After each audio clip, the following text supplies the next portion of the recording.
શક્તિભાઈ હુંબલ, ગરડા સ્વામીના, ખેતીવાડી વ્યવસાય ધંધો અમારો. શક્તિભાઈ, ખેડૂતોને સરકાર દ્વારા જે રાહત પેકેજ જાહેર કર્યું હતું અને સહાય છે એ શરૂ કરી છે, તમારે આવી સહાય?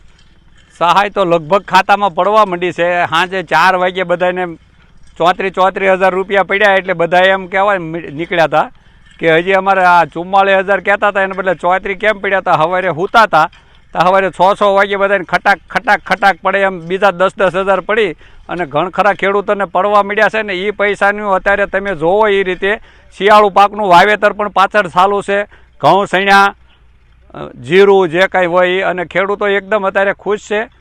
અને આવી રીતે આવા જે કૃષિ મંત્રી આવ્યા છે, જય જવાન જય કિસાન, એની હારવાર એને ભેળવીને જય વિજ્ઞાન કરી અને વૈજ્ઞાનિક પદ્ધતિથી જે ખેડૂતોના ખાતામાં ડાયરેક્ટ પૈસા નાખ્યા છે એ બદલ કૃષિ મંત્રીનો આભાર વ્યક્ત કરે છે કિસાન. કિશોર રમણા, મદદનીશ ખેતી નિયામક, ગુણવત્તા નિયંત્રણ બોટાદ.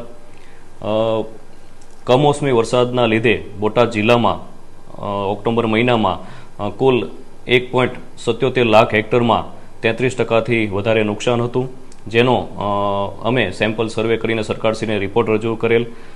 સરકારશ્રીએ જે 10,000 કરોડનું ઐતિહાસિક પેકેજ ખેડૂતો માટે જાહેરાત કરી છે, તે પૈકી ઓનલાઈન અરજી પણ બોટાદ જિલ્લામાં ખેડૂતો તરફથી સારો પ્રતિસાદ મળ્યો છે અને અત્યાર સુધીમાં ખેડૂતોએ 73,000 જેટલી ઓનલાઈન અરજીઓ કરી આપી છે.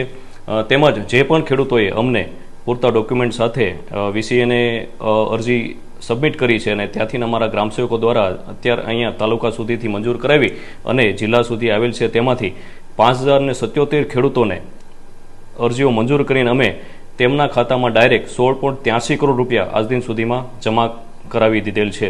હવે સરકારશ્રીએ જે પણ ખેડૂતો બાકી છે અરજી કરવામાં, તો તેના માટે તારીખ પણ લંબાવી છે. 5 ડિસેમ્બર 2025 છેલ્લી તારીખ છે અને બોટાદ જિલ્લામાં 85% ખેડૂતો જે ઓનલાઈન અરજી કરી ચૂક્યા છે અને હવે ફક્ત થોડાક બાકી છે, 8 થી 10,000 જેટલા ખેડૂતો બાકી છે. તો ખેડૂત મિત્રોને નમ્ર વિનંતી કે આ કૃષિ રાહત પેકેજનો લાભ લેવા માટે આપ અવશ્ય અરજી કરો અને ડોક્યુમેન્ટ સાથે તમારા ગામના વીસીને સબમિટ કરાવો.